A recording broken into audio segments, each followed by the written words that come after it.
This video of Al-Qaeda agent Ali Al-Mari at the U.S. Navy prison in Charleston, South Carolina, gives a rare glimpse into his living conditions while detained as an enemy combatant.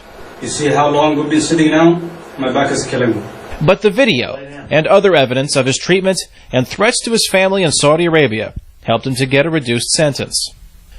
U.S. District Judge Michael Mim called Al-Mari's treatment in U.S. custody unacceptable. In the future, other lawyers, maybe even us, will cite this case. Attorney Lawrence Lustberg says Al-Mari's sentence sets a precedent for other cases that have yet to make their way through the U.S. legal system. And I think other lawyers will quite correctly cite Judge Mim's reasoning, which is that it just is wrong and unfair to have someone spend all that time in custody for precisely the same thing and not get any credit towards your sentence for that.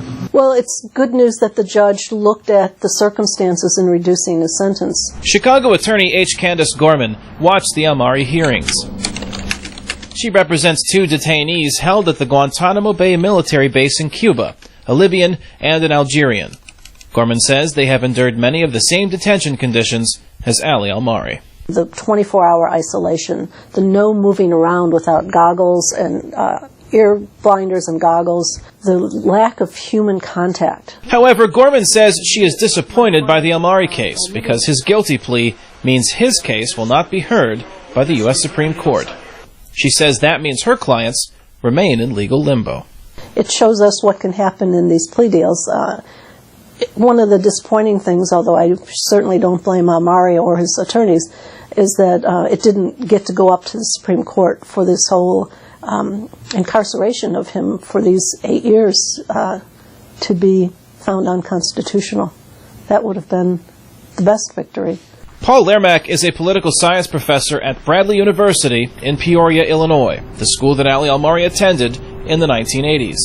He agrees with Gorman, but says the Al-Mari case is not the end of the debate over how to deal with enemy combatants. It may end in Al-Mari's case in the sense that he will accept it and not appeal further, but the question of how to treat people like this is still continuing.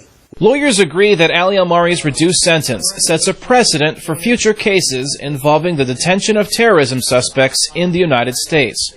But they also say the question of whether or not their indefinite detention is unconstitutional has yet to be decided by the Supreme Court.